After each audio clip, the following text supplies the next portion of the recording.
작년도 2회 시험이죠. 작년도서부터는 이제 두 번 빼기 시험을 안 봅니다. 재작년까지는 세 번 시험 봤는데 작년, 올해 이제 두 번. 내년은 어떻게 될 것 모르겠지만 내년도 두 번 볼 것 같아요. 관련도 문제가 많이 안 나오니까 시험제 횟수를 줄여가지고 하는 것 같고요.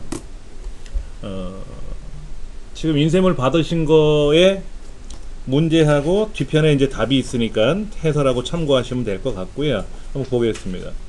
다음 중 모바일 멀티미디어 커뮤니케이션 서비스. 커뮤니케이션은 뭐예요?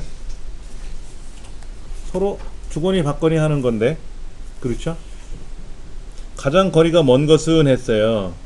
그러면 이제 하나하나 찾아봐야지. 이게 뭔 말인지는 알아야 뭐 풀든지 말든지 할 거 아닙니까? 첫 번째 나와 있는 모바일 화상전화.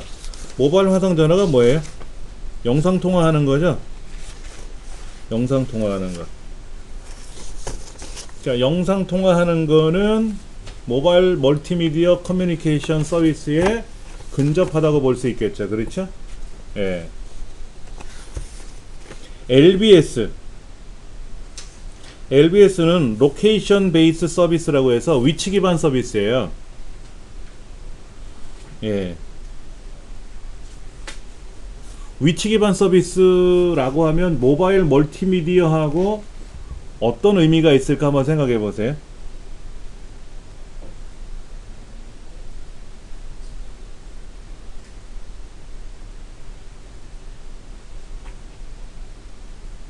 어떤 거라고? LBS는 위치 기반 서비스라 그랬잖아요. 위치 기반 서비스라는 거는 제가 여기 해설 읽어 드릴게요.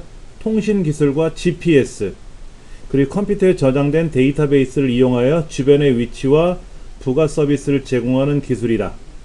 현재 위치 정보, 실시간 교통 정보 등 다양한 서비스를 제공하는 것이다. 라고 되어 있어요. 예를 들어서 제가 김포공항을 갔어요. 공항 그 롯데 쇼핑몰 있지 않습니까? 거길 딱 갔더니 문자가 띠리고 오는 거예요.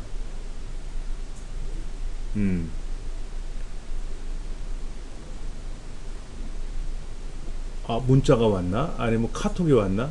뭐가 하나 왔어요. 공항 서비스 센터에 이쪽에 뭐 쇼핑센터도 많고 하니까는 즐거운 쇼핑 바라겠습니다라고 연락이 딱 온 거예요. 제가 공항에 온 거를 아는 거예요. 위치를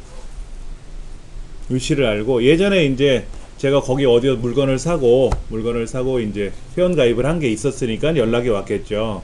생뚱맞게 나하고 거하고 전혀 관계가 없는 사람인데 저한테 띵동하고 연락이 오면 안 되겠죠. 그러면 예를 들면 내가 BC카드를 갖고 있고 롯데카드를 갖고 있고 국민카드를 갖고 있고 뭐 우리카드를 갖고 있고 이런 게 있었으면 어느 쇼핑몰에서는 무슨 카드가 얼마나 혜택이 되고 할인 혜택이 되고 하는 그런 정보들 있잖아요. 그런 게 띵동띵동 하고 오는 거예요. 그게 LBS예요. MMS는 뭡니까? 기존의 문자 서비스는 글자, 숫자로만 썼는데 MMS는 뭡니까? 거기에 동영상, 오디오, 이미지 이런 거를 집어넣어서 주고받는 메시지잖아요. 그렇죠? 그게 MMS지 않습니까? 장문의 문자 서비스도 MMS지만 멀티미디어 서비스도 되거든요. DMB는 뭐죠? 달리는 차 안에서 데이터, 동영상, 콘텐츠를 즐길 수 있는 방송과 통신이 결합된 이동 멀티미디어 방송이죠. 방송. 우리 문제가 뭡니까? 거리가 먼 거잖아요. 그러니까 3번은 방송 서비스고 브로드캐스팅 서비스고 나머지는 커뮤니케이션 서비스예요. 되게 헷갈려요, 이 문제. 모바일 화상 전화는 얼굴 보면서 대화하는 거죠. 그렇죠? 커뮤니케이션이에요. LBS도 마찬가지 위치 기반에서 내 정보를 가지고 서로 보내고 받고 하면서 그런 걸 할 수가 있고요. MMS도 그렇고요. DMB는 방송 서비스라는 거죠. 방송 서비스. 그러니까 커뮤니케이션 서비스가 아니라 방송 서비스라는 거예요. DMB 그 이동식 그 텔레비전 방송 나오는 거 있잖아요. 그게 DMB지 않습니까? 그러니까 거리가 가장 먼 것은 3번으로 봐야 된다라는 거죠. 어려워요. 이게 무슨 말인지 헷갈릴 수도 있고요.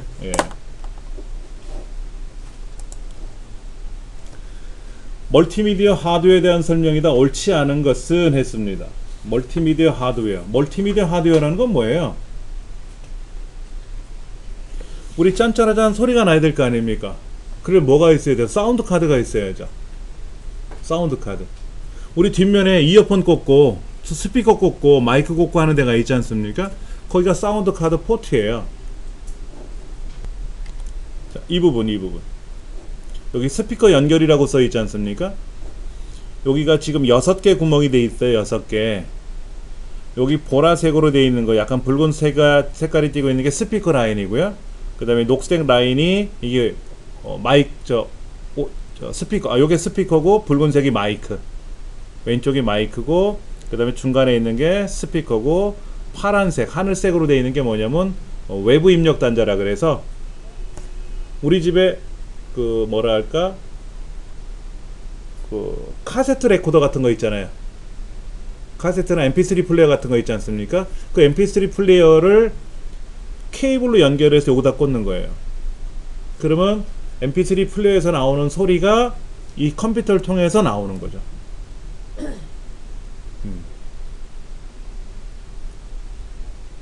그러니까 얘가 이제 스피커 역할을 해주는 거. 스피커가 붙어 있으면 mp3를 통해서 컴퓨터를 통해서 듣겠다라는 거죠. 그 다음에 이제 위에 회색이나 검정색이나 요거는 뭐냐면은 그 서라운드 스피커를 연결할 때 쓰는 거예요. 우퍼 스피커 같은 거 연결할 때 쓰는 그런 단자거든요. 요것이 여기서 말하는 바로 사운드 카드에 연관된 하드웨어예요. 사운드 카드. 자, 샘플링이라는 건 뭐죠? 아날로그 소리를 사람의 파형 같은 거 있잖아요. 이거를 디지털로 변환시켜 주는 걸 샘플링이라고 그랬어요. 이거는 2017년도 1회 시험 때 나왔던 문제였죠. 그렇죠? 샘플링이 뭐다라는 거.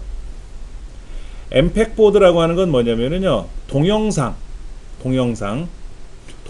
압축이 되어 있지 않습니까?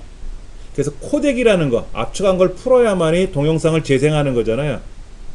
근데 지금은 곰플레어나 이런 거를 이용해서 동영상을 더블 클릭하면 자동으로 압축이 풀리면서 재생이 되지만 펜티엄 초기에는 컴퓨터 처리 능력이 떨어져 가지고 옛날 486, 386 시절에는 동영상을 재생을 못해요.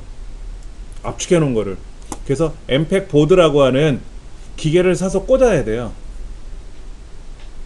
컴퓨터 메인보드 안에다 꽂아야 돼요. 가격은 한 100여만원 정도 됐었는데 그래야만이 일반 사람들은 잘 안 쓰고 그 돌잔치라든지 뭐 유치원에 이렇게 비디오 촬영해 주시는 사람들 있잖아요. 그런 업자들은 이 엠팩 보드를 준비를 해놔 가지고 컴퓨터로 이제 동영상을 편집해 가지고 이제 비디오로 녹화를 떠 가지고 원생들한테 학생들한테 나눠줘야죠. 그래야 사업이 되니까. 그럴 때 많이 사용하던 그런 하드웨어입니다. 비디오 오버레이 보드라고 하는 거 있어요. 비디오 오버레이 보드. TV나 비디오를 보면서 컴퓨터 작업을 동시에 할 수 있도록 해주는 그러한 영상 장치예요. 예. 그래픽 카드는 뭐냐면 요게 그래픽 카드예요. 요거. 이 그래픽 카드의 뒷면에 붙어 있는 포트인데 여기 포트거든요. 그런데 이 그래픽 카드는 아날로그 영상을 디지털로 변환하는 거예요. 디지털 영상은 아날로그로 보내주는 장치일까요? 자, CPU에 의해서 처리된 데이터가 아날로그입니까? 디지털입니까? 컴퓨터 처리된 데이터가 아날로그에 디지털이에요? 디지털이죠. 그럼 이 디지털을 우리 텔레비전이나 모니터로 연결을 해줘서 영상이 떠야 될 거 아닙니까? 그러니까 어떻게 해야 돼요? CPU에 처리된 디지털 데이터를 아날로그로 변환해서 모니터로 전달해 주는 거예요. 그런데 우리 강의실 모니터는 디지털 모니터예요. 우리 강의실 모니터는 디지털 모니터거든요. 여기 뒤에 디지털 모니터예요. 요거 보여드릴게요. 그림이요. 요거 하얀색 보이세요? 하얀색 요거 DVI라고 적혀 있는 거예요. 얘는 디지털이고요. 여기 파란색으로 되어 있는 RGB는 아날로그거든요. 근데 우리 강의실 컴퓨터에는 요 TVI 단자를 꽂을 수 있는 모니터가 돼 있어요. 그리고 요 파란색 단자도 붙어 있어요. 모니터 밑에. 그러니까 이 모니터는, 우리 강의실 모니터는 아날로그도 신호를 받고 디지털도 신호를 받아요. 그럼 컴퓨터에서는 디지털로 보내는 게 좋겠죠? 그런데 이제 구형 모니터들은 아날로그 모니터란 말이에요. 그러니까 디지털을 아날로그로 보내줘야 돼요. 비디오 테이프는 아날로그의 디지털이에요. VTR에 녹화된 거는 아날로그죠. VTR은 아날로그를 재생해서 아날로그 텔레비전으로 재생해 주는 거예요. 근데 이걸 컴퓨터에다 저장할 때는 아날로그를 디지털로 바꿔줘야 된단 말이에요. 그래서 컴퓨터 안에 저장되어 있는 동영상들은, 여기 있는 동영상들이 있잖아요. 이런 동영상들은 이거는 아날로그가 아니라 디지털로 되어 있는 파일이잖아요. 압축되어 있는 파일이지 않습니까?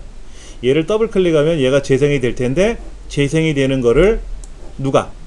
요 영상 출력 장치, 그래픽 카드에서 동영상을 변환해서, 아날로그로 변환해서 화면으로 보여주는 거예요. 이 문제는 어려운 문제예요. 사실 쉬운 거는 아니에요. 근데 이제 컴퓨터를 오랫동안 하고 이 계통으로 공부를 하신 분들은 뭐 그래, 별것도 아닌 걸 왜 시험에 냈지? 라고 할 수 있지만, 컴퓨터 하드웨어적인 거를 우리가 좀 생소하잖아요. 사실 이런 장치들이. 그래서 좀 어렵다고 볼 수 있는 문제예요. 예. 저 개인적으로는 이런 문제만 한 1000개 나오면 좋아하겠죠. 이건 어려운 건 아니니까, 저 개인적으로는. 자주 출제되는 문제는 아니었고요. 요런 게 좀 특이하게 나왔던 문제 같아요. 자, 컴퓨터 범죄 예방과 대책으로 적절하지 않은 것은 했는데, 보호하고자 하는 컴퓨터나 정보의 비밀번호를 설정하고 주기적으로 변경한다라고 되어 있는데, 보편적으로 교재는 그렇게 써 있어요. 비밀번호를 복잡하게 만들고 자주자주 변경하자. 그래서 11번가나 이런 홈쇼핑, 쇼핑몰 같은 들어가서도 로그인을 하면 3개월에 한 번씩 비밀번호 변경하세요. 뭐 그러면 다음에 변경할게요 클릭하고 넘어가기도 하죠. 그렇게. 근데 이제 문제는 비밀번호 자주 변경하려니까 내가 기억을 못하는 거지, 본인이. 그냥 복잡하게 만들면 돼요. 대신에 네이버, 다음, 구글 다 다르게 비밀번호를 만드는 게 좋아요. 왜냐면 네이버 비밀번호랑 다음 비밀번호랑 똑같은 거 쓰면 여기 털리면 저기도 털리잖아요. 비밀번호를 서로 다르게 만들어야지. 예. 근데 백신 프로그램 설치하는 건 뭐 이거는 기본 상식이니까 기억하셔야 되고요. 정크메일. 정크라는 말은 뭐냐면요, 쓸데없는, 불필요한 이런 걸 정크라고 한대요. JUNK 정크. 이런 메일은 본문을 확인하면 안 돼요. 본문 확인하지 말고 그냥 제목 항목 선택하고 삭제해버리는 게 좋은 거예요. 의심이 가는 거는 굳이 열어볼 필요 없어요. 그렇죠? 예. 윈도우즈 업데이트는 자동 설치를 기본으로 설정해야 되고, 자동 업데이트를 해야 되고요. 예. 근거리 통신망. 근거리 통신망이라는 게 뭐냐? 우리 강의실에 있는 소규모의 네트워크, 우리 가정에 연결되어 있는 그 공유기 뒤에 허브가 붙어 있잖아요. 허브. 이런 거를 연결하는, 거리상으로는 한 2-3km 정도, 비교적 짧은 거리에 연결하는 통신망을 근거리 통신망이라 그래요. 여기는 전이중 방식이죠. 자, 보세요. 제가 전자우편을 보내면서도 데이터를 다운로드 받을 수 있잖아요. 전자우편을 보낼 때는 보내고 받을 때는 받는 거는 반이중이에요. 무전기처럼. 무전기는 그랬잖아요. 말할 때 못 듣는다 그랬잖아요. 들을 때는 말을 하면 안 되고. 그런데 컴퓨터는 어떻다? 통신망은 전이중이죠. 보내면서 받아야죠. 전화기처럼 사람이 대화하듯이. 그러니까 두 번째가 틀린 거예요. 이거는 뭐 쉬운, 어려운 거는 아니었어요. 근데 이제 근거리 통신망이라고 하는 거에 반이중 방식이냐 전이중 방식이냐 하는 게 이제 접목이 된 문제인데, 쉬운 문제는, 어려운 문제는 아니었어요. 자원 공유를 목적으로 상호 연결하는 거예요. 네트워크.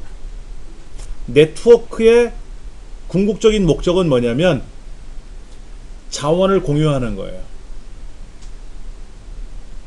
그렇죠? 여기 프린터가 하나 있는데 이 프린터기를 공유한단 말이야. 왜? 나만 쓰는 게 아니라 다른 사람도 써야 되니까. 네트워크로. 아빠 컴퓨터에 연결되어 있는 프린터기를 자녀들이 사용 못하게 막으면 안 되죠. 서로 사용을 해야지. 그래야 그게 공유지, 공유. 이 공유의 목적은 자원을 공유하는 거예요. 자원을 공유하는 거. 그게 네트워크의 공유 목적이에요. 네트워크의 목적이에요. 전자우편에는 팝3가 있고 SMTP가 있다 그랬어요. MIME가 있고 세 가지. 시험에 자주 나오는 거.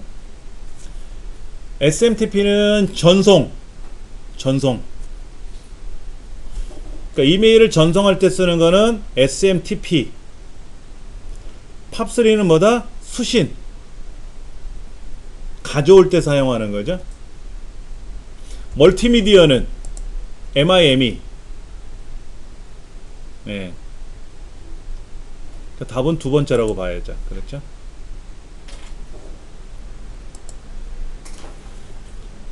정보 보안을 위협하는 형태다. 정보 보안을 위협하는 형태다. 자, 우리 정보 보안하면 제일 먼저 나오는 게 뭐예요? 그때도 여러 개 있었어요. 뭐 중간에 훔쳐가는 거, 통신망을 이렇게 들여다보다가 뭐 이런 거, 뭐 스니핑, 피싱, 스푸핑, 키로거 나와 있는데 답은 키로거라고 되어 있죠. 스니핑은 뭡니까? 네트워크 주변을 지나다니다가 요거 마음에 드는 거네 하고 싹 빼가는 거.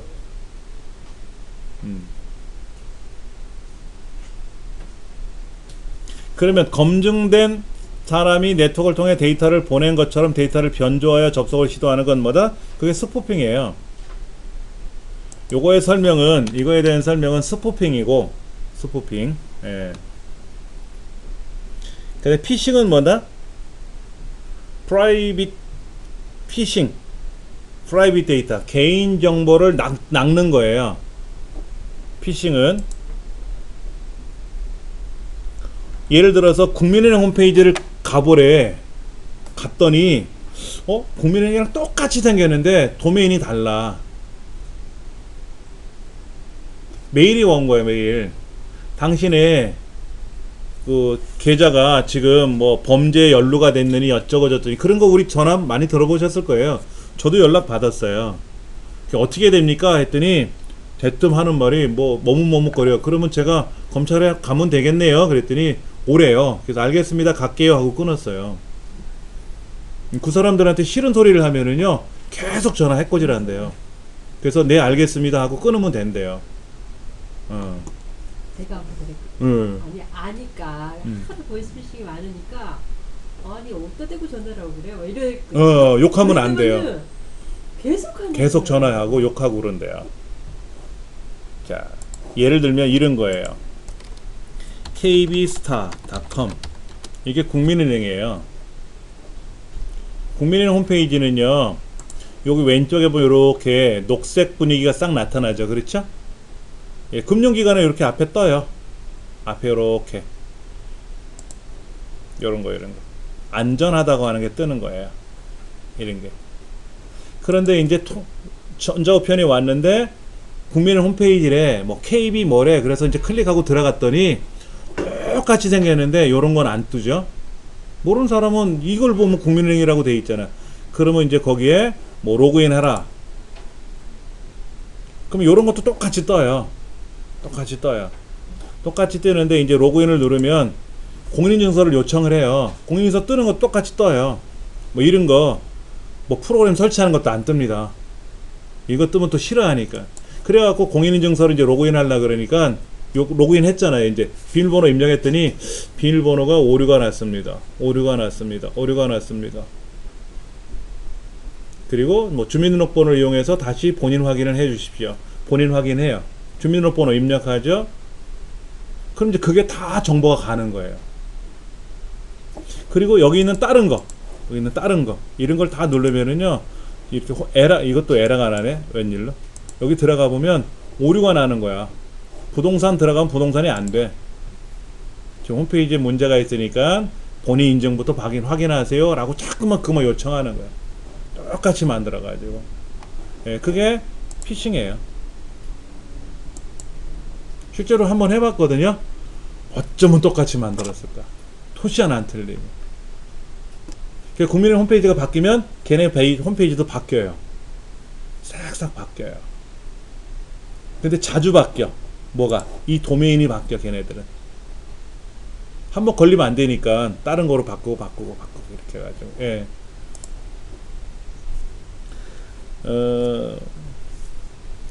이거는 뭐예요? 스파이웨어죠? 피싱이 아니라 이건 스파이웨어예요. 스파이웨어. 내 개인 정보를 빼가는 거지. 내 개인 정보를 빼가는 거야. 내 컴퓨터 안에 있는 내 데이터들을 빼가는 거예요. 스파이. 네, 스파이웨어예요. 그 다음에 악성 코드로 행동하지 않으면서 겉으로는 악성 코드인 것처럼 가장한다. 이건 훅스라고 돼 있어요. 훅스. 혹스? 네. 이렇게 돼 있어요. 키로고는 뭐냐면 내가 키보드로 입력하는 거를 저쪽에서 감지해 가지고 이 사람이 어떤 키를 입력했구나 라고 하는 거를 빼게끔 하는 거. 실제로 이 키로고 이 보안 프로그램, 키보드 보안 프로그램 설치하라고 나오죠. 이런 거. 답은 네 번째가 됩니다. 리피터는 뭐다? 증폭하는 거예요. 증폭. 거리가 머니까 이쪽에서 저쪽으로 송출을 해줘야 되는데 거리가 머니까 신호가 약해지는 거예요.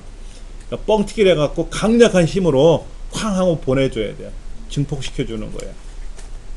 예, 신호를 증폭한다. 이렇게 기억하시면 돼요. 리피터는 증폭 이렇게.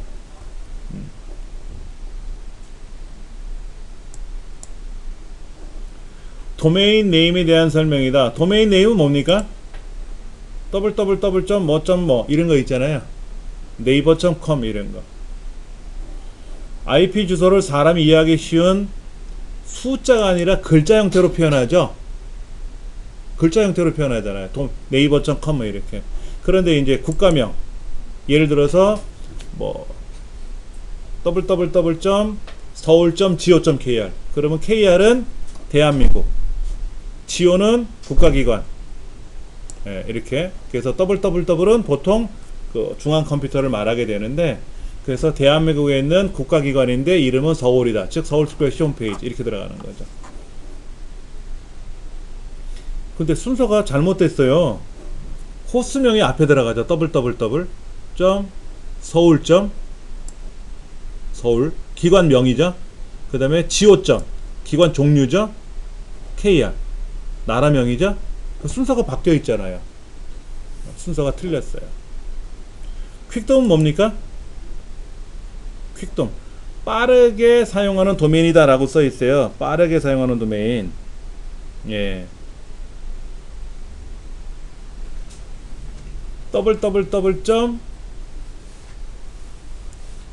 abc.co.kr 그러면 길잖아요.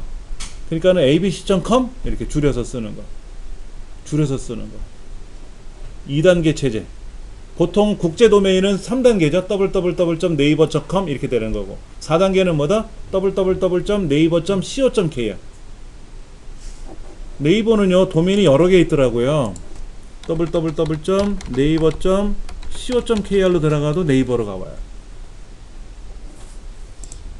네이버.net를 치면 네이버.net를 쳐도 네이버.com으로 와요. 그 다음에 any.kr로 가볼까? any.kr 이거는 네트워크를 표현하는 우리나라 네트워크 통신망을 말하는 건데, any.kr로는 안 가나요? any.kr로는 안 가네. 그러니까 co.kr은 들어갔죠 아까요? 네이버.com으로. 그러니까 네이버 도메인이 되게 많아요. 우리나라 도메인도 있고 국제 도메인도 있고. 국가가 다른 경우에는 중복된 도메인 네임을 사용할 수 있다. 예를 들어서 미국에서도 네이버.com을 쓰고 있고 러시아에도 네이버.com을 쓰면 그럼 러시아 뭐 네이버.com이 두 개잖아. 안 되죠. 도메인은 나라하고 상관없이 지구상에 하나밖에 없는 거예요. 도메인 네임은. 저게 이제 틀린 거죠. 예. 9번 추상화, 캡슐화, 상속성, 다형성. 되게 어려워요. 이런 프로그래밍 기법을 객체지향 프로그래밍이라 그래요. 자바라는 언어 있죠. 자바라는 언어. 이런 것들을 많이 쓰죠. 자바가 객체지향 프로그래밍 언어의 대표적인 거예요. 예. C++ 뭐 이런 것들. 예. 그러니까 구조적 프로그래밍, 하향식 프로그래밍, 비주얼 프로그래밍도 다 종류가 있어요. 하향식은 뭐예요? 밥 먹고 소화하고 배출하고 이런 거잖아요. 데이터 입력받고 처리하고 출력하고 끝, 이런 게 하향식이지 뭐. 근데 이제 구조적 프로그램이 뭐냐면 입력을 하는데 입력하는 종류를 한 대 묶어 놓고 처리하는 종류를 묶어 놓고 출력하는 종류를 따로 묶어 놓고 해서 덩어리별로 처리하게끔 하는 게 구조적이고. 객체지향은 되게 어려워요.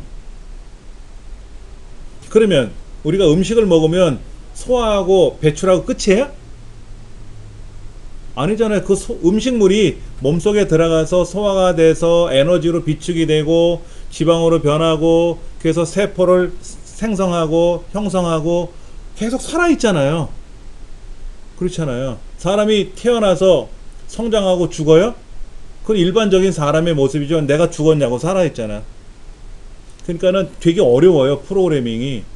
우리 핸드폰이 카톡이라고 하는 게 실행하면 언제 끝나는데 계속 켜 있잖아요. 핸드폰이 켜 있고. 그러니까는 그 핸드폰에 들어가는 카톡 프로그램 같은 경우는 객체지향으로 방식 만들거든요. 단순히 하향식으로 끝나는 게 아니라 복잡해요. 근데 이제 그런 언어를 하나 있어야 될 거 아닙니까? 자바라는 언어가 객체지향 프로그래밍이 아주 탁월하다. 이렇게 생각하시면 됩니다. 상용 소프트웨어가 출시되기 전에 고객들한테 미리 평가를 받기 위해서 소프트웨어를 하나 이제 만들어 놔야 돼요. 그러니까 처음에 개발자가 개발을 해서 완성을 해서 내면 전문가들이 테스트를 해야죠. 그게 알파 버전이에요. 그러니까 알파 버전으로 이제 알파 버전이 만들어지고 나서 알파 테스트를 한다 그래요. 알파 테스트를 한 거를 가지고 개발자가 또 테스트를 프로그램을 수정을 해야 될 거 아닙니까? 이제 수정을 해가지고 이제 일반인들한테 일반 고객들한테 미리 쫙 배포를 해요. 당신네들이 잘 할 테니까 한번 좀 테스트해 봐주세요 라고 이렇게. 그걸 우리는 베타 버전이라고 하는 거예요. 베타 테스트 한다 그러죠. 그렇게 해서 베타 버전을 가지고 이제 테스트한 거를 또 수정할 거리 있으면 수정을 해서 이제 판매를 하고 완성하는 겁니다. 그러다가 문제가 발생하면은 이제 패치, 업데이트를 해줘야죠. 업데이트를 해줘야지. 그래서 우리 이런 책들 있잖아요. 책들, 컴퓨터 책자들은요, 저자가 책을 쓰고 나서 출판사로 보내면 저자야 컴퓨터를 잘하는 사람이니까 책을 썼지만 이 책을 가지고 일반 소비자 입장에서 잘 따라 해야 될 거 아닙니까? 그러니까 베타 테스터를 모집을 해요. 이 책이 출간되기 전에 미리 원고를 인쇄해서 나눠줘요. 몇 사람들한테. 잘하는 사람, 못하는 사람. 그래서 한번 해보세요 라고 하는 거죠. 그럼 이제 그 책대로 하나씩 테스트 해볼 거 아닙니까? 실행해 봤더니 어디가 뭔가 누락이 된 것 같고 이어지지 않고 불편한 점이 생기면 이제 얘기를 해서 부분을 또 수정을 해야 되고. 그렇게 해서 이제 완성되면은 이제 책으로 이제 시중에 나오는 거죠. 우리 길벗 출판사가 이 베타 테스터를 많이 모집을 해요. 예. 저도 베타 테스터로 많이 활동했어요. 원고료도 줘요. 예. 테스터 비용도 주고 또 얼굴도 올라가요. 얼굴도 올라갑니다. 가상현실. 가상현실은 뭡니까? 텔레비전에 나타나는 기술은 아니고 컴퓨터를 이용했다 그러니까 컴퓨터에 나타나야 되겠죠. 그렇죠. 3차원이죠. 2차원 평면이 아니라 입체적인 3차원 기법으로 나타나야 되겠죠. 그렇죠. 고도의 컴퓨터 그래픽 기술과 삼천 기법을 통하여 현실의 세계처럼 구현하는 기술이다. 자, 문제를 어거지로 만들었네. 실제로 가상현실 하는 거 보셨어요? 그런 거 있어요. 초창기에는 어떤 게 있었냐면 얼굴에 이렇게 뭐 쓰는 거 있어요. 걔를 쓰고 이렇게 앞에 나타나면 야구 방망이 하나 주거든요. 플라스틱 방망이. 그럼 저쪽에서 야구공이 날라와요. 그럼 내가 타자야. 그럼 탁 칩니다. 그럼 빗 맞을 수도 있고 딱 맞을 수도 있잖아요. 공이 맞으면 탁 날아갈 거 아닙니까? 그럼 막 뛰어가야 돼요.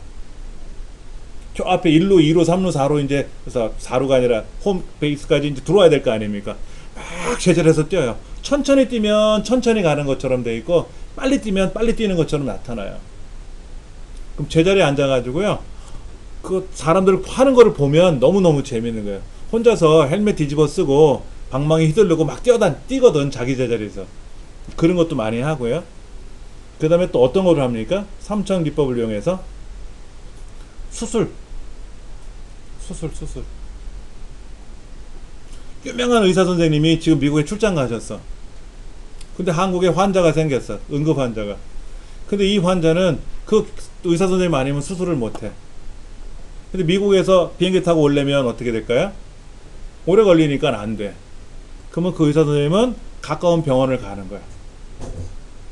그럼 이제 의사 신분이 있으니까 그쪽 병원 수술실에 가서 이제 그 가상현실 센터에 가서 수술을 맞는 거예요. 그러면은 이쪽에 국내에 있는 컴퓨터에 연결이 돼서 수술칼 이런 게 다 세팅이 되는 거예요. 그러면 미국에 있는 교수님, 의사 선생님이 가상현실을 이용해서 수술을 직접 하는 거예요. 원격으로. 실제로 이루어진 적은 없는 것 같고요. 영화 보면 나오잖아요. 그렇죠. 그게 이제 가상현실 이런 거죠. 많이 하고 있어요, 가상현실을. 아스키 코드는 통신용 코드예요. 통신용 코드. 페리티 비트를 이용하여 오류 검출과 오류 교정이 가능하다라고 되어 있는데 이거는 해밍 교수가 개발한 해밍 코드를 이용한 해밍 코드 방법이고요. 1번은.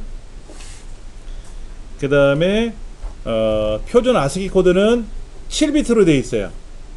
3개 존 디지트 4개인데 주로 PC 개인용 컴퓨터에 사용하는 코드입니다. 대형 컴퓨터의 코드는 8비트 코드예요. 8비트. EBCDIC라는 코드를 쓰죠. 3번이 맞는 말이고요. 4번은 멀티미디어 데이터 표현에 적합하도록 확장된 코드가 아니고요. 어떤 용도로 만들었다? 그냥 일반 문자를 전송하기 위한 코드예요. 일반 문자를.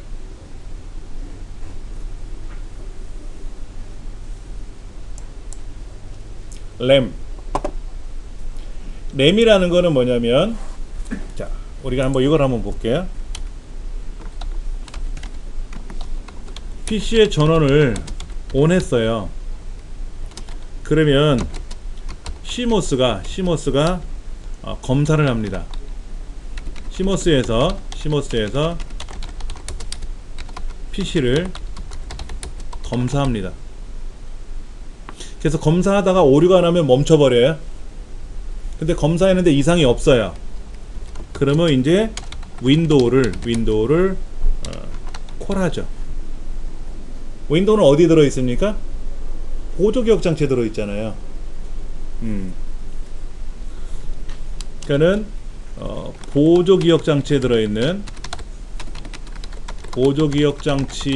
있는 윈도우를 주기억장치로 로딩, 불러오게 하는. 이것이 부팅하는 거예요. 이게 부팅하는 거예요. 그럼 현재 주기억장치에는 뭐가 들어있는 거죠? 보조기억장치에 있었던 윈도우가 들어와 있죠. 그 다음에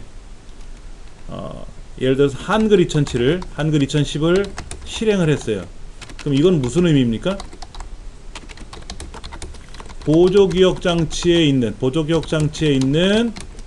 한글 2010을 실행을 해서 어디로? 주기억 장치로 불러오기를 한 거예요. 그리고 데이터를 입력하죠. 데이터를 입력할 거 아닙니까? 이 데이터를 입력하면 얘는 당연히 어디에? 주기억 장치에 기억되어 있어요. 그런데 주기억 장치는 전원을 끄면 어떻게 된다? 내용이 지워져요. 그러면 윈도우는 보조기억 장치 있었으니까 다시 불러오면 되고, 한글 2015 보조기억 장치 있었으니까 다시 불러오면 되는데, 내가 입력한 데이터는 어디 있어요? 주기억 장치에 있었잖아요. 그러니까 전원이 꺼지면 내용이 지워지잖아요. 보조기억 장치에 보관되어 있지 않지 않습니까? 그 뭐를 해야 돼요? 저장을 해야죠. 입력한 데이터를 저장해야죠. 저장. 이 명령을 우린 뭐라고 부르죠? 다른 이름으로 저장. 이렇게 하잖아요. 그럼 저장 명령은 입력이에요, 출력이에요? 응? 우리가 저장한다 그러잖아요. 여기 파일에 가서 제가 저장한다 그러잖아요. 이렇게 저장. 이게 저장하는 거는 입력입니까? 출력입니까? 응? 한 번만 더. 아, 이제 눈치가. 입력이면 제가 안 물어보죠. 그렇죠. 여기서 주인공은 누구예요? 주기억 장치가 주인이에요? 보조기억 장치가 주인이에요? 누가 갑이야? 주기억 장치가 갑이죠. 내 주머니에 있던 100만 원을 내 통장에 입금을 했어. 그러면 제 주머니 입장에서 봤을 때는 출력이죠. 나갔잖아. 통장 입장에서 봤을 때는 입력이 들어온 거지만 주머니 입장에서는, 내 입장에서는 돈이 나갔잖아. 주기억 장치에서 보조기억 장치로 나갔잖아. 그게 출력이죠. 입력이 아니라. 누가 갑이냐를 봐야 돼. 누가 메인이냐. 주기억 장치, 이거 시험에 안 나와요. 그러나 주기억 장치에 보관되어 있던 데이터가 보조기억 장치에 들어간 거잖아요. 이거는 무슨 얘기냐면, 주기억 장치에서 어디로? 보조기억 장치로.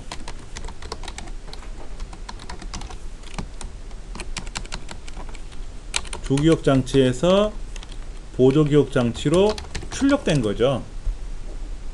이거는 입장을 생각하시면 돼요. 누구 입장이냐.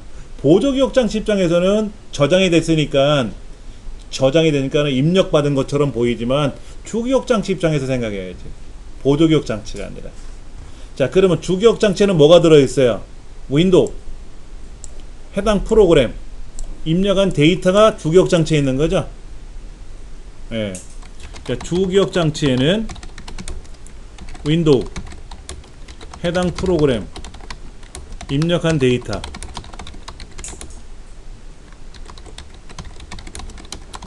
이게 가장 중요해요. 네. 자, 문제를 볼게요. 다시. 현재 사용 중인 응용 프로그램, 한글 2010이나 한글 2010, 그리고 내가 입력한, 메모장 입력한 데이터. 메모장은 응용 프로그램이고, 제가 글 쓴 거는 데이터죠. 그렇죠? 네. 이게 주기억 장치 램에 들어있는 거죠. 전원이 공급되지 않더라도 내용이 지워지지 않으면 얼마나 좋을까? 시스템 종료했다가 파워만 누르면 다시 촥 켜지면 얼마나 좋을까? 부팅하는 시간 안 걸릴 거 아니에요. 그렇죠. 자, 2번. 바이오스 포스트 등이 저장되는 거는 ROM에 저장되는 거고, 램에는 현재 응용 프로그램과 데이터가 보관된다 하는 거. 컴퓨터의 저장 매체 관리 방법을 옳지 않은 것. 이 보조기억 장치 안에, 즉 내 컴퓨터 안에, 보조기억 장치 안에 이렇게 여러 가지가 저장되어 있잖아요. 폴더들도 있고 이렇게 많지 않습니까? 이 중에 어떤 거는 불필요한 게 있대. 그럼 지워야 되고, 어떤 건 불필요하대. 그럼 지워야 될 거 아닙니까? 그렇죠? 예, 그런 걸 해줘야지.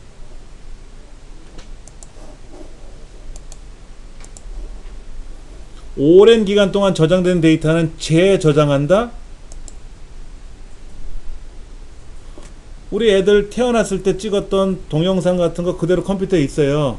굳이 재저장할 필요 없죠. 한번 저장하면 끝나지.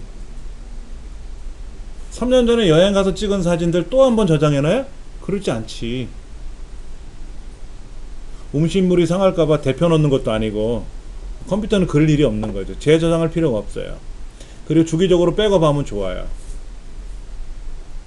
예를 들어서 애들 어릴 적에 찍었던 동영상, 또 어릴 적에 찍었던 우리 가족들이 여행 가서 찍은 사진은 내 컴퓨터 C 드라이브, D 드라이브, 내 문서, 내 비디오 안에 저장될 수도 있지만 외장 하드에다 별도로 하나 저장해 놓으면 내 컴퓨터가 문제가 생겼다 하더라도 데이터는 원래 보관된 게 있으니까 사용하면 되는 거죠. 근데 그걸 또 백업할 필요는 없는 거예요. 그건 굳이 백업할 필요가 없는 거죠. 근데 예를 들어서 일기 같으면 어떻게, 일기 오늘 쓰고 내일 쓰고 모레 쓰고 계속 쓸 거 아닙니까? 그럼 첫날은 한 페이지고 그 다음날은 두 페이지, 세 페이지 막 늘어날 거 아닙니까? 그거는 주기적으로 계속 매일매일 저장을 따로 해놔야지. 백업을 받아놔야지. 그런 것들은 변동되는 데이터는 주기적으로 백업을 하라는 얘기고, 변동되지 않는 데이터는 한 번 백업해놓으면 그걸로 끝나는 거예요. 두 번 다시 백업할 필요 없는 거죠. 3번이 옳지 않다.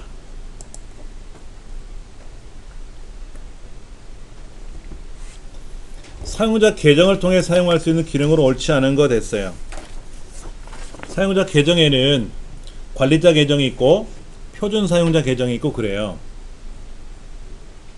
근데 관리자 계정은 어떤 권한이 다 있어요. 관리자 계정은 다른 계정의 사용 시간, 컴퓨터 사용 시간을 제어할 수가 있어요. 이게 자녀 관리 기능이에요. 엄마는 관리자 계정으로 로그인을 하고 자녀는 표준 사용자 계정을 만들어 놓고 이 계정을 가지고 사용을 하는데, 이 표준 사용자 계정은 프로그램을 추가하거나 삭제할 수도 없고 하드웨어, 프린터를 설치할 수도 없고 이미 설치된 프린터를 제거할 수도 없고, 즉 보안에 영향을 주는 설정 변경을 할 수가 없다.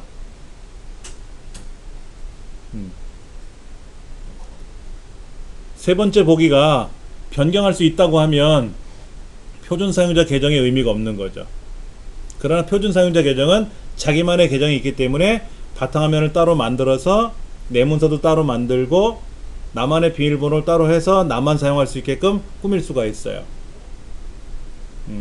그 계정 사용자를 관리자 계정의 엄마가 관리를 해주는 거죠.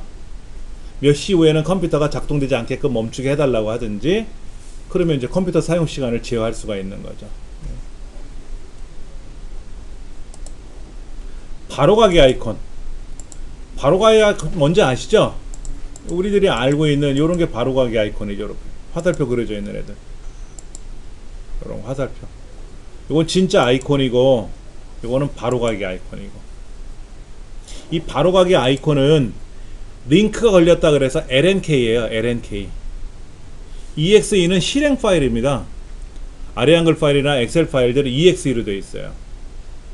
이건 실행 파일입니다. 실행 파일.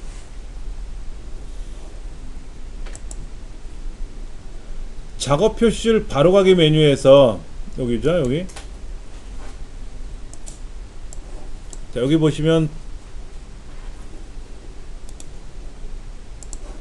오른쪽 버튼 눌러서 이렇게 도구 모음, 계단식 창별, 가로 정렬, 세로 정렬, 작업 표시 잠금이 있는데 아이콘 자동 정렬은 없죠. 아이콘 자동 정렬이라는 말은 없잖아요. 아이콘 자동 정렬은 어디서 해요? 여기서 합니다. 바탕화면에서 아이콘 자동 정렬, 이거 바탕화면에서 하는 거예요. 아이콘도 이거 해야 돼. 얘네들 아이콘 자동 정렬을 안 해놓으면 이렇게 흩어뜨려서 놓을 수도 있어요. 그런데 이제 아이콘 자동 정렬을 해놓으면 얘가 흩어져 있다 하더라도 알아서 탁 가는 거지. 이렇게 흩어지지 않고 그런 거죠. 탐색기. 우리 홈키 누르면 뭐가 돼요, 여러분들? 홈키. 홈은 처음이란 뜻을 갖고 있어요. 집이란 뜻도 갖고 있지만 우리 컴퓨터에서는 앞으로 가는 거, 앞으로 처음으로 가는 기능을 갖고 있어요. 그래서 우리가 어떤 작업을 하다가 여기다가 홈키 누르면 저 위로 슉 올라가 버려요.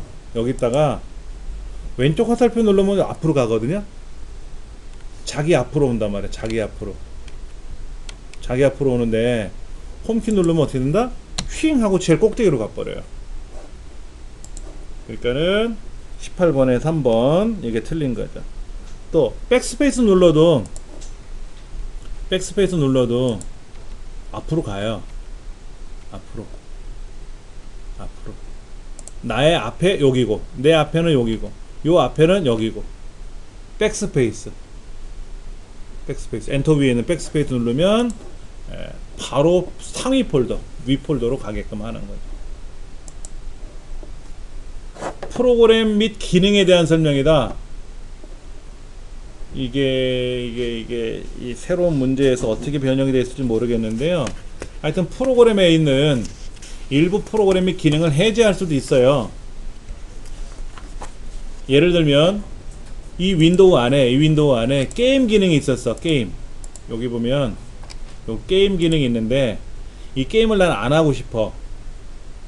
지금은 이 게임을 빼놓은 거거든요. 게임이 한 종류가 7, 8가지가 나오는데 난 그 게임을 하고 싶어. 그러면 변경 설정을 누르시면 돼요. 여기 있는 변경 설정이라는 걸 하게 되면은 게임이 다시 나타나요. 그런데 얘는 삭제하고 다시 설치하는 게 아니라 있는 걸 보여주고 안 보여주고 하는 기능이에요. 그러니까 공간의 크기가 변경되는 건 아닙니다. 기존에 있었던 거를 보여주느냐 마느냐 하는 것 뿐이지 크기가 줄어들고 늘어나는 건 아니에요. 예를 들어서 우리가 한글 2010을 설치하면 어떻게 됩니까? 공간이 줄어들죠. 한글 2010 설치한 거를 삭제하면은 공간이 늘어나죠. 그러나 윈도우에 포함되어 있는 기능들은 설치하고 삭제하는 게 아니라 설정하고 해제하는 거예요. 그러니까 크기가 줄어드는 그렇지는 않습니다. 플래시 메모리는 우리 USB 메모리 같은 거예요. 소비 전력이 작고요. 휘발성은 뭡니까? 전원이 꺼지면 지워지는 걸 휘발성이라 그래요. 날아가는 거. 아니죠. 비휘발성이죠. 비휘발성이에요. 그러니까 2번이 틀렸네요. 21번 문제 보도록 하겠습니다. 총이익이 50만이 되려면 여기 총이익이 50만이 되려면 4분기 수량의 판매 수량이니까 어디죠? 여기죠. 여기 900이라고 되어 있는 거. 이 900이 얼마로 변하면 총이익이 50만이 되느냐? 목표값 찾기지 않습니까? 그 목표값 찾기에서 중요한 건 뭐냐면 수식셀이 총이익이 들어있는 이 자리예요. 지의 12번째 셀 여기가 50만이 되는 거잖아요. 이 50만이 되는 곳이 수식이에요. 그게 찾는 값이고요. 얘는 같이 가야 되죠. 이렇게 얘는 같이 가야 되고 그러면 여기 900이라고 하는 자리 걔가 이제 바꿀셀이 되는 거죠. 이건 꼭 기억하셔야 돼요. 항상 이 패턴입니다. 목표값 찾기에서 수식셀은 어디다? 수식셀은 방금 보셨듯이 45만 1000짜리 얘가 얼마가 됐으면 하는 건데 50만. 그러니까 50만이 되고자 하는 여기가 바로 뭐다? 여기가 바로 수식셀이고 찾는 값이에요. 요 자리가 수식셀이고 찾는 값이고 바꿀 셀은 저 위에는 900짜리예요. 지의 세 번째 셀이죠. 얘가 답이 되는 거죠.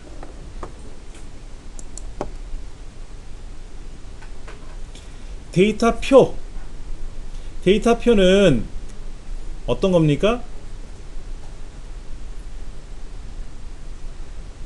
행렬 바꾸는 거죠. 행렬 바꾸는 거.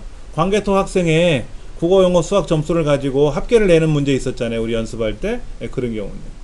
그런데 이때 입력돼서 처리가 될 거 아닙니까? 결과가. 이 결과는 부분적으로 수정하고 삭제할 수가 없어요. 한꺼번에 삭제하고 다시 만드는 거지 부분적으로는 못해요. 예. 그러니까 우리가 그 부분합 이런 거 있잖아요. 부분합 결과도 우리가 일일이 수작업으로 고칠 수가 없어요. 부분합을 삭제하고 다시 하든지 부분을 다시 명령을 걸든지. 피벗 테이블도 결과를 일부 수정 못 하잖아요. 한꺼번에 삭제하고 다시 만드는 거죠. 이런 것들. 유효성 검사에서 모든 값이라고 써 있네요. 그런데 여기 이제 제한 대상이라고 있네. 제한 대상 목록에 해당되지 않는 거. 모든 값, 소수점, 정수, 목록. 목록은 뭐예요? 남, 컴마, 여 이러면 남자 아니면 남 아니면 여만 입력하는 거죠. 그렇죠? 그런데 텍스트란 말은 없어요. 텍스트는 글자잖아요. 여기는 글자만 넣어라 이런 말은 없어요. 예, 텍스트란 항목은 엑셀을 실행해서 한번 보면은 데이터에 가서 유효성 검사에 들어가면 여기에 예, 숫자도 정수는 가능해요. 정수. 소점이 없는 수. 소점이 없는 수. 숫자 이건 없잖아요. 날짜, 시간은 좀 특이하지 않습니까? 날짜는 날짜 형태가 있고 시간은 시간 형태가 있으니까는 날짜만 입력하세요. 뭐 시간만 입력하세요. 이런 건 있지만 텍스트만 입력하세요. 이런 건 없어요. 텍스트 길이를 줄 수는 있어요. 3글자 이상, 8글자 이하 이렇게 길이. 그러니까 이제 이름을 입력할 때 우리나라 이름은 2글자부터 들어가죠. 김훈 뭐 이렇게 들어가잖아요. 그러면 가장 긴 사람이 몇 글자일까요? 김, 수한무, 거북이와 두루미 이렇게 입력할 수는 없으니까 우리나라에서는 보통 4글자까지만 입력하라 그래요. 대학 입학시험 볼 때도 OMR 답안지에 보면은 성씨 빼고 이름씨를 3글자를 써요. 합이 4글자. 주민등록번호가 들어가니까. 그렇죠. 수건번호가 들어가기 때문에 2글자 이상, 4글자 이상, 4글자 이하 이렇게 써라 이렇게 돼 있죠. 그래서 이름은 그렇게 지정해 줄 수가 있는 거예요. 근데 글자만 입력하세요 이런 말은 없고. 이건 뭘까요? 90보다 크고 95보다 작대요. 아니면 70보다 작은 거. 어디가 합계. 그럼 뭐뭐가 되나 볼까요? 92 해당되죠? 94 해당되죠? 65 해당되죠. 90보다 커야 되고 90보다 커야 되고 95보다 작아야 돼요. 그러니까 91, 92, 93, 94 안에 들어와야 돼요. 아니면 70보다 작아야 돼요. 그러니까 92, 94, 65 3건이네요. 3개. 그렇죠. 가 대시 011 그랬어요. 그러면 얘를 자동 체크하면 어떻게 된다? 012, 013, 014, 015 이렇게 가겠고 1월 15일 같으면 1월 16일, 1월 17일, 18일 이렇게 가겠죠. 그러니까 세 번째 줄에는 뭐가 들어간다? 세 번째 줄에는 가 대시 013에 015에 17일 이렇게 들어가겠죠. 숫자는 뒤에 숫자가 증가돼요. 앞에 숫자가 증가되는 건 아니고요. 얘는 날짜는 아닌 것 같아요. 01월 한 칸 띄고 15일이 아니잖아요. 붙였었잖아요. 그렇죠. 어차피 날짜도 날짜 일수가 늘어나는 거거든요. 얘는 지금 01월 15일이라는 숫자가 앞에 뒤에 2개가 있지 않습니까? 이때는 두 번째 뒤에 있는 숫자만 증가된다 라는 거 기억하시면 될 것 같아요. 자, 데이터 입력하는 과정에서 중간에 내가 취소하고 싶을 때, 자 보세요. 막 입력하다가 에이 안 할래. 그럼 ESC 누르면 돼요. 입력하다 엔터를 치면 입력이 완료가 되지만 입력하다 말고 ESC 누르면 중간에 빠져나가요. 셀 안에서 줄을 바꾸고 싶어요. 그럼 Alt 엔터 누르죠. 글자 쓰고 Alt 엔터 치면 이렇게 들어가죠. 근데 숫자도 제가 2줄을 입력했어요. 그러면 숫자가 아니라 글자가 되는 거죠. 숫자만 달랑 쓰면 오른쪽에 들어가는데 2줄을 썼지 않습니까? 숫자만. 그러면 얘는 글자로 인식한다. 텍스트 숫자, 날짜, 시간, 데이터는 셀에 입력하는 처음 몇 자가 해당 열의 기존 내용과 일치하면 자동으로 입력된다. 보세요. 여기에 인사과, 여기 총무부, 총 되죠? 글자가 맞으면 맞죠. 123, 1, 3 자동 취역이 안 돼요. 숫자는 일일이 다 써야 돼요. 숫자는 일일이 다 써야 돼요. 글자만 자동 완성이 되는 거지 숫자는 제외예요.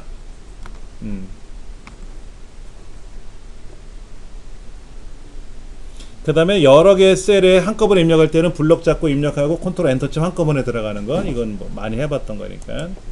27번 매크로 기록 대화 상자에서 매크로 저장 위치가 3가지가 있죠. 현재 통합 문서냐, 새 통합 문서냐, 개인용 매크로 통합 문서냐, 3가지. 작업 통합 문서는 아니고.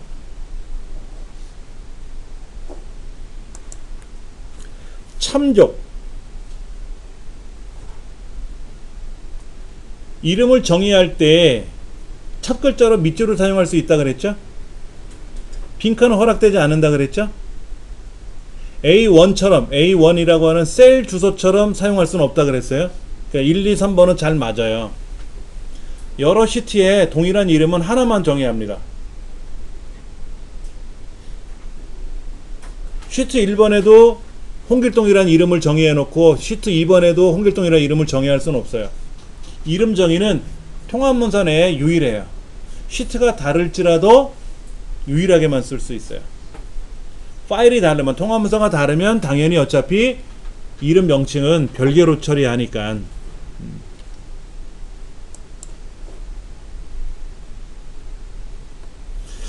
이거 뭡니까? A의 2번째 셀서부터 C의 5번째 셀에 엑셀과 액세스 점수가 170 이하이면 행 전체가 셀 배경색을 지정하는 거.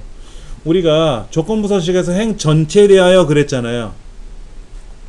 여기 행 전체에 대하여 그럴 때 우리가 셀을 클릭하고 나서 F4번 키 2번 누르죠.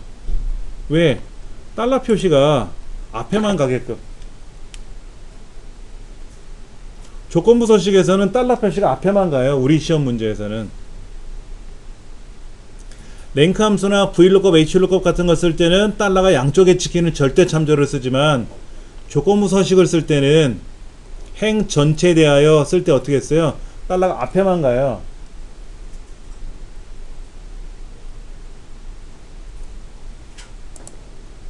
우리가 평상시 하던 대로 한다면 답은 이게 정확히 맞는 거죠. 2번째가. 네.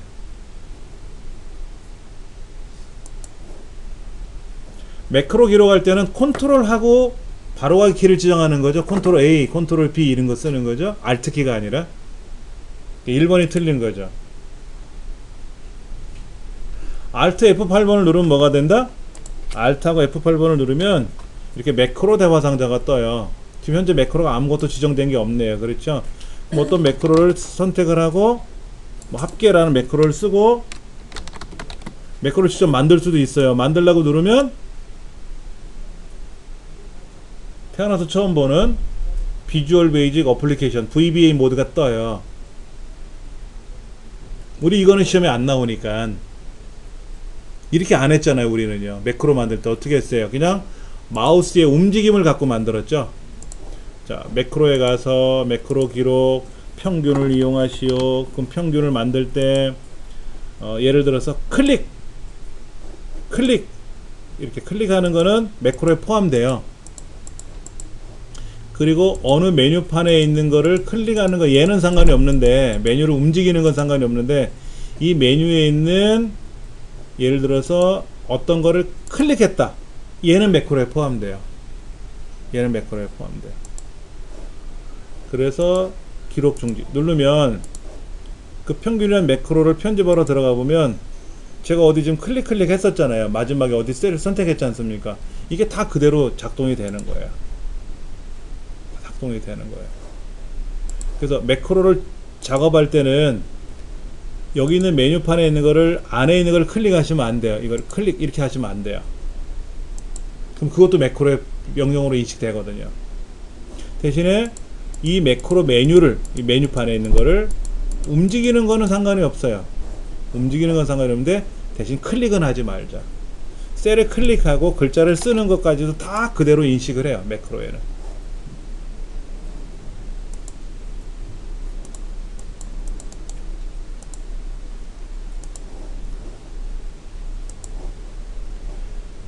대한상공회의소라고 하는 글자를 가지고 한번 만들어 보자고요. A 두 번째 셀에 자 MID가 뭐예요? A 첫 번째 셀에 있는 search 대자가 어디 있어요? 앞에 있네. 대자라는 글자가 여기 첫 번째 있죠? 그럼 1 플러스 2니까 3이네? 그러면 3번서부터 5개니까 상공대학교. 1번의 답은 상공대학교가 나올 것 같은데?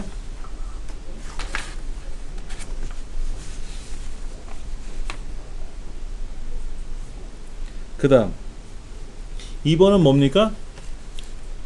오른쪽에서부터 자르래요. 자, 랭스가 뭐예요? 랭스 LEN? 길이에요, 길이. 그러면 대한상공대학교 7글자네, 7글자. 7글자에서 2를 빼니까 5죠, 5. 오른쪽에 5글자니까 뭐다? 상공대학교. 3번. 대자를 찾으래요. 대자 찾았죠, 1번. 첫 번째 있잖아요. 플러스 6이니까 뭡니까? 6이죠? 1 플러스 5니까 6이잖아요. 그럼 오른쪽에서 6개 자르래. 그럼 한 상공대학교. MID 대라는 글자를 찾았어요. 첫 번째 찾았죠? 플러스 2. 그러니까 3서부터 5까지. 그러니까는 하나, 둘, 세 번째 글자에서 하나, 둘, 셋, 넷, 5개 상공대학교. 1번과 2번과 4번은 상공대학교라고 출력이 되는데 세 번째는 한상공대학교로 나와요. 3번 보기로 하면. 그러니까 search라는 함수하고 find라는 함수에서 대소문자를 구별하느냐 안 하느냐 이런 거 있었어요. 근데 어차피 뭐 우리말이니까 대소문자 구별할 필요가 없는 거지 않습니까? 예. 그러니까 이런 것들이 나오면은 주춤해요. 주춤한단 말이야. 이게 뭐지? MID? MID는 비오는데 저게 왜 이렇게 복잡해? 라고 하시면 이제 힘들어지는 거예요. 본인 스스로가.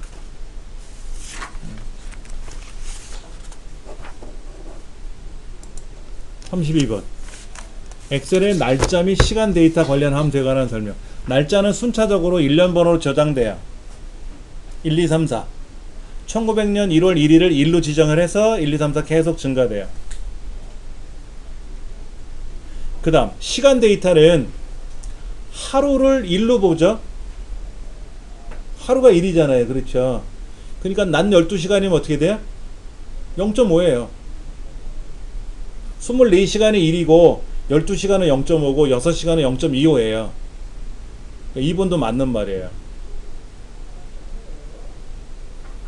투데이 함수는 지금 날짜에 지금 날짜. 시스템 상에 있는 지금 날짜. 위크데이는 뭡니까? 날짜에 해당하는 요일을 구하는 함수인데 월화수목 금토일에 해당하는 글자가 출력되는 게 아니라 숫자가 출력되는 거죠. 그래서 위크데이, 날짜, 1 옵션이 1이면 1, 월, 화, 수, 목, 금, 토. 그래서 목요일 같으면 1, 월, 화, 수, 목 5라고 출력되는 거고 일요일 같으면 1로 출력되는 거고 옵션이 2면 월, 화, 수, 목, 금, 토, 일로 가는 거고. 그러니까 글자로 반환되는 게 아니라 숫자로 반환되는 거죠. 그게 틀린 거예요.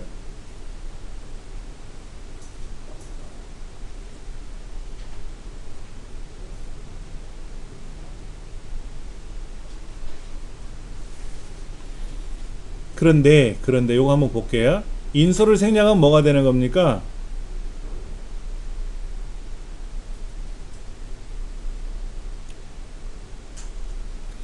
일요일 일월, 수, 목, 금, 토가 아니라 일요일, 월요일, 화요일, 수요일, 목요일, 금요일, 토요일 이렇게 가는 거죠.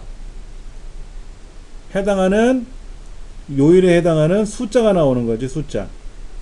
여기 뭐 해설이 좀 이상하게 돼 있다. 이렇게 돼 있잖아요. 보세요. 는 weekday, today, 컴마 1인데 1을 생략하면 숫자로 나오잖아요. 숫자. 어디 텍스트 값으로 반환돼요? 텍스트는 글자잖아요. 글자. 요 1을 생략해도 마찬가지예요. 월화수목 금토일 중에서 아니라 그게 해당하는 숫자 값으로 바뀌는 거지. 여기 해설이 틀렸어요. 월화수목 월요일 화요일 수요일 뭐 이렇게 표현한다 그러는데 그게 아니고 숫자로 변환되는 거죠. 33번에 시트 보호. 시트 보호하는 거 왜 보호한다 그랬죠? 여기다 누가 건들면 안 되잖아. 고쳐버리면 큰일 나잖아요. 그래서 검토에 가서 시트 보호를 해주는데 암호를 걸지 않고 그냥 시트 보호를 그냥 확인 누르면 이제는 못 고치죠. 암호를 안 걸어도 돼요. 암호를 걸지 않아도 돼요. 예. 필수사항은 아니죠. 시트 보호할 때 암호 설정 안 해도 돼요. 머리끌 바닥끌. 머리끌 바닥글에서 인쇄될 워크시트를 워크시트의 실제 크기의 100분율에 따라 확대 축소하려면 문서에 맞게 배율 조정을 선택한다.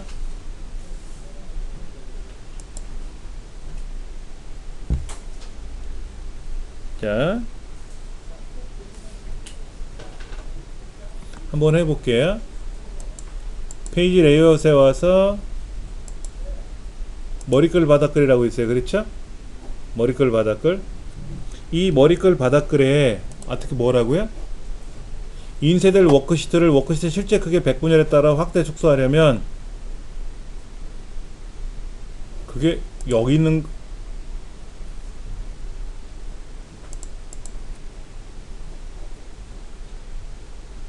어디에 있다는 거지 그게? 100분율에 따라서 확대 축소를 문서에 맞게 배율 조정. 문서에 맞게 배율 조정이 선택돼 있죠. 그렇죠? 예. 근데 문제는 뭐라고 돼 있다고요?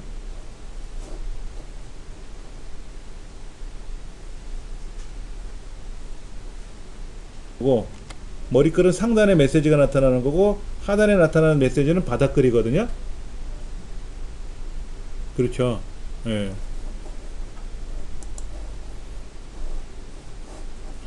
머리글 바닥글을 짝수 홀수 서로 다르게 지정할 수도 있고요. 첫 페이지를 다르게 지정할 수도 있고요. 그건 방법이 여러 가지예요.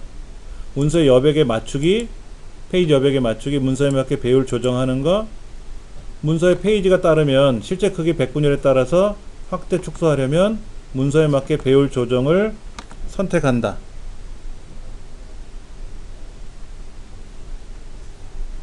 맞는데?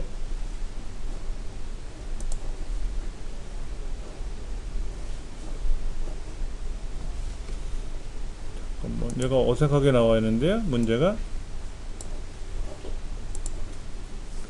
조금 어색하게 처리가 되어 있는데, 이거 한번 다시 확인해 봐야 되겠는데. 자, 여기 한번 보세요. 인쇄될 워크시트를 라고 써 있잖아요. 인쇄될 워크시트를 그랬잖아요. 근데 이제 우리 해설해 보면 뭐라고 되냐면 인쇄될 워크시트가 아닌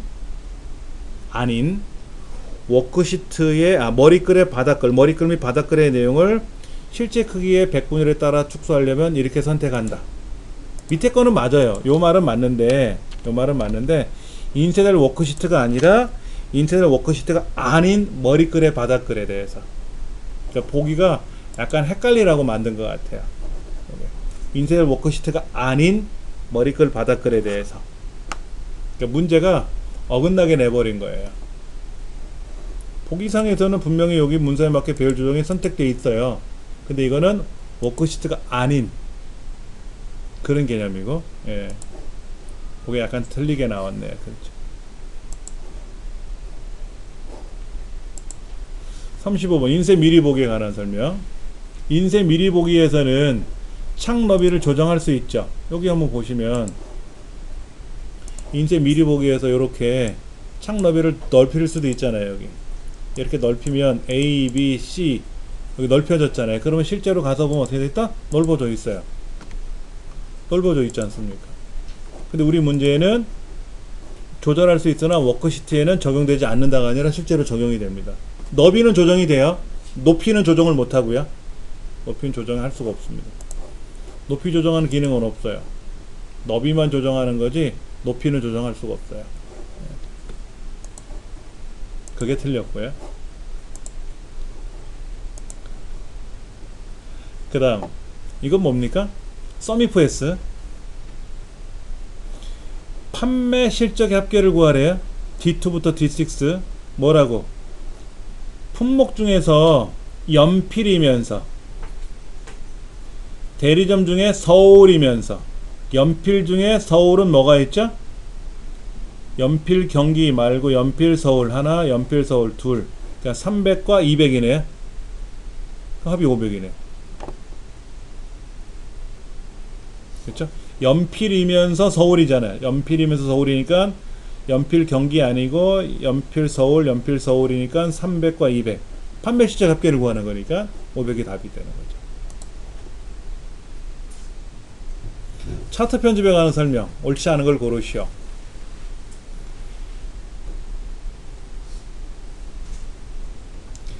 여러 데이터 계열을 선택해서 차트 종류를 한꺼번에 변경할 수가 있습니까? 우리가 이제 차트 문제를 푸는 과정에서 한번 볼게요. 우리가 풀었던 문제 중에 16번이었나요? 차트 문제. 자, 여기 지금 얘는 막대 그래프. 잠깐만. 여기에 지금 출석 점수가 하나 복사해서 하나 넣으면 이렇게 들어갔는데 차트에 가서 제가 출석 점수를 클릭하고 차트 종류를 꺾은 선으로 바꾸세요. 그럼 얘는 꺾은 선이 되고, 그런데 이제 얘하고 이 두 개를 클릭해서 두 개를 클릭할 수 있어요? 계열을 두 개를 선택할 수가 없습니다. 컨트롤 키 눌러서 클릭하면 다중 선택인데 안 돼요. 여기는 블럭을 따로따로 잡을 수는 있지 않습니까? 여기도 블럭을 이렇게 따로 잡을 수가 있지만 차트에서는 이 계열을 하나만 선택하는 거예요. 하나 선택해서 계열 차트 종류 변경하고 또 다른 계열 선택하고 또 차트 종류 변경하는 거지 한꺼번에 변경할 수는 없다. 한 번에 여러 데이터를 한꺼번에 선택할 수는 없다. 차트에서는. 워크시트는 가능하지만.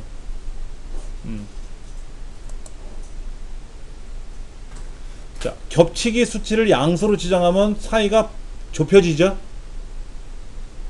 겹쳤으니까 겹치기가 0으로 돼 있으면 따로따로 있지만 겹치기를 50 그러면 어떻게 돼요? 반반 겹치는 거잖아요. 벌어지는 게 아니라 좁혀지는 거지. 얘도 자주 나와요, 이거.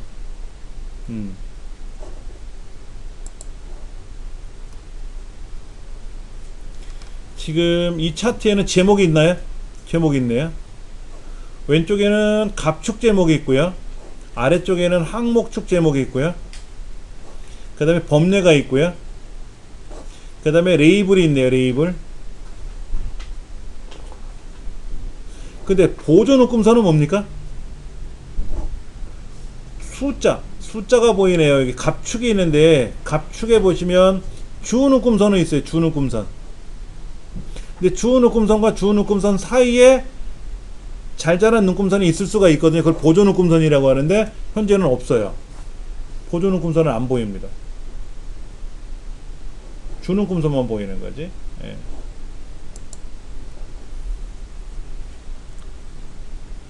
이건 뭘까요? A 첫 번째를 A 두 번째로 나누래요. 2017을 1로 나누래. 2017을 워드로 나누래. 2017을 A 두 번째 워드로 나누래. 나눠줘요? 숫자를 글자로 어떻게 나누니? 그러겠지. 그런 값을 가지고 어떻게 하라고 밸류 에러가 떠요. 그러면 A의 두 번째, A의 첫 번째 2017인데 2를 곱하면 4034. 이거는 맞아요. 두 번째 거. 그 다음에 레프트 A 세 번째. A 세 번째가 뭡니까? 엑셀이죠. 엑셀을 왼쪽에서 몇 개 자르라고 했는데 말이 없네. 말이 없잖아요.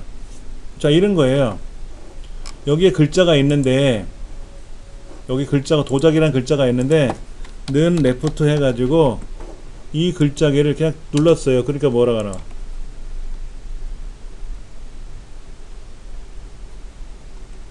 자르라고 했잖아요. 자르라고 분명히 이제 자르라고 명령을 걸었는데 몇 글자를 자르라고 말을 안 했죠.